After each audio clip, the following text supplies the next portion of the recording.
Alhamdulillahirrabbilalamin. Pada video yang ketiga pada kesempatan hari ini, kuliah yang ke-14 ini, kita bisa sampai di video yang ketiga. Mudah-mudahan teman-teman masih tetap semangat untuk mengikuti perkuliahan ini dengan tema TPA ya. Ini adalah materi yang terakhir dalam semester ini. Mudah-mudahan dapat membawa pemahaman yang baik bagi teman-teman. Selamat menikmati video yang ketiga.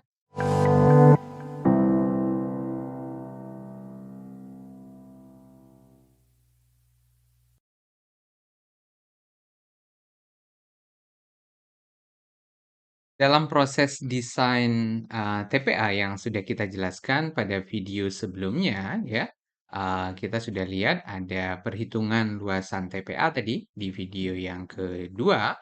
Saat ini kita masuk ke sarana prasarana yang terdapat di TPA, agar kita ketahui apa saja nih yang dibutuhkan di dalam sebuah TPA. Mulai dari sarana-sarana utama ya, papan nama, pagar, pintu gerbang, ruang registrasi penerima sampah masuk, kemudian ada jembatan timbang untuk menimbang sampah yang masuk sehingga bisa diketahui sampah yang masuk ke lokasi TPA tersebut berapa banyak. Jalan operasi, jalan utama, atau jalan operasi sesuai dengan aktivitas. Karena luasan TPA sangat luas ya, jadi akan bergantung di area mana yang akan ditempatkan sampahnya. Kemudian ada kantor, ada laboratorium, ada garasi, bengkel, pemadam kebakaran, karena TPA menjadi suatu lokasi yang sangat mudah terjadi kebakaran. Kemudian ada fasilitas sanitasi, pencuci truk, listrik, alat komunikasi pasti ya. Kemudian ada area transit sampah atau limbah B3, area pengomposan, daur ulang, pengurukan dengan sanitary landfill. Ini adalah fasilitas utama yang terdapat di dalam sebuah TPA. Selanjutnya apa? Proteksi-proteksi lingkungan yang pastinya harus ada, karena TPA menjadi sebuah lokasi yang sangat beresiko terhadap lingkungan dan makhluk hidup yang ada di sekitarnya. Misalnya ada sistem pelapis dasar, baik menggunakan clay ya, tanah liat atau menggunakan geomembran.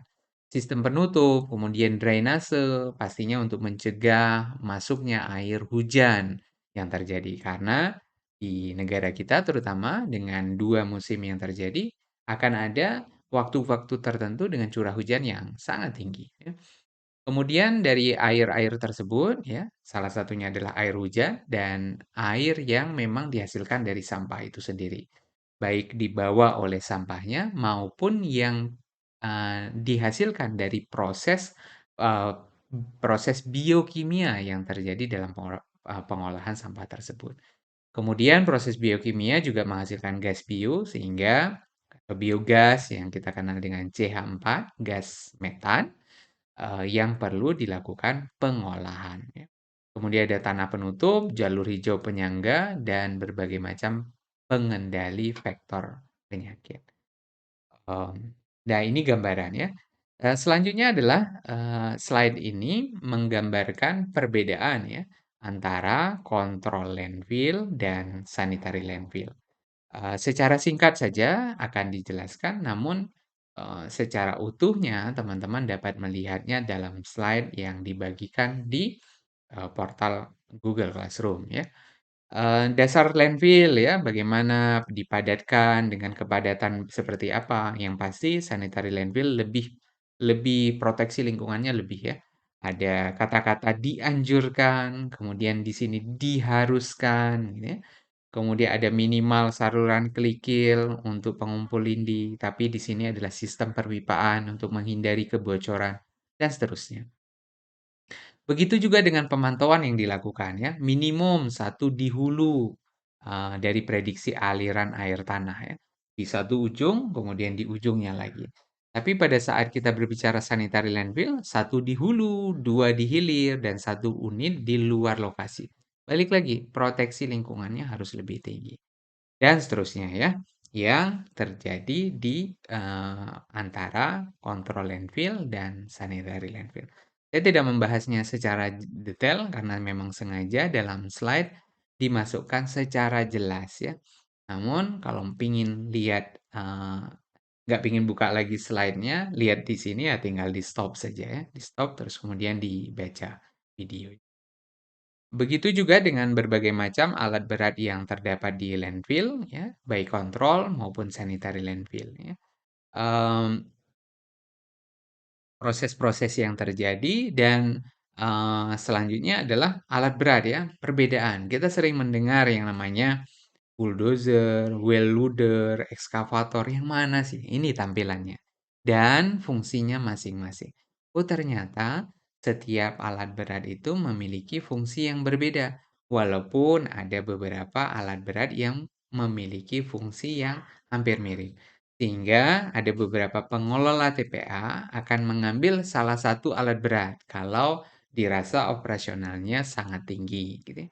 Jadi misalnya diambil, kalau perataan karena bulldozer juga bisa meratakan, wheel loader juga bisa meratakan, jadi diambil mungkin salah satu gitu ya, dan seterusnya ya. Jadi ada beberapa, ada scraper dan seterusnya. Nah, mudah-mudahan ini membawa gambaran bagi teman-teman semuanya tentang sarana prasarana yang terdapat di TPA. Nah, selanjutnya kita akan bahas apa? Yang bagian yang ketiga, masih dalam video kali ini ya. Bagaimana membagi lahan? Tadi di video yang kedua disebutkan, ada nih 30% untuk kebutuhan aktivitas operasional dan ada 70% adalah untuk, kebutuhan pengurukan sampah. Benar tidak ya? Kita akan lihat ya. Jadi lahan yang tersedia tidak seluruhnya akan digunakan untuk menguruk atau menimbun sampah. Area tersedia dapat dikelompokkan menjadi dua gitu ya, seperti yang saya jelaskan tadi ya. Menunjang area, ada area untuk menunjang operasional penanganan sampah di lokasi. Dan ada area juga yang diperuntukkan untuk aktivitas pengurukan sampah ya. Jadi ada yang 70 dan 30%-nya. Kira-kira gambarannya seperti ini ya. Jadi yang berwarna kuning adalah area pengurukan, area penunjang untuk berbagai macam aktivitas yang ada, dan ada yang terakhir adalah buffer zone ya, yang untuk memberikan proteksi terhadap lingkungan yang ada di sekitar. Nah, apa saja area-area untuk menunjang operasi penanganan sampah di lokasi ini? Ada jalan akses, jalan operasi, kantor, jembatan timbang, dan seterusnya yang masuk dalam sarana prasarana utama. Termasuk ya wajib harus ada IPL ya, instalasi pengolahan lindi. Drainase itu adalah kewajiban. Jalur hijau atau tadi buffer zone, ada yang menyebutnya sebagai green zone, ada green belt dan seterusnya ya. Kemudian pembagiannya adalah lahan efektif dan utilitas.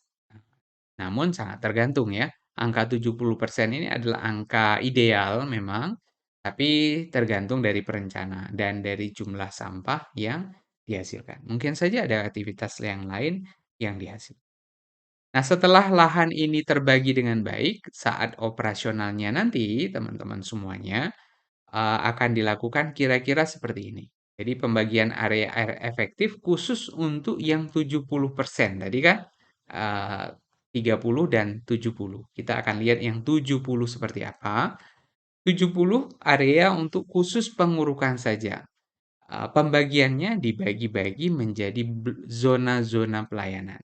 Di setiap zona-zona tersebut, ini adalah zona A, dibagi dengan blok-blok operasi.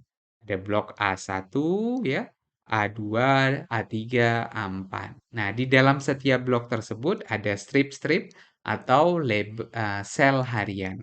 Jadi ini adalah untuk, 1 hari, hari kedua, hari ketiga, dan seterusnya. Jadi ditata sedemikian rupa sehingga TPA ini, eee, jelas ya peruntukannya, lokasinya, dan kalau bisa sudah sangat, jelas di mana dan siapa yang membuang sampah tersebut, agar dapat diketahui secara pasti proses yang akan terjadi di dalam TPA tersebut.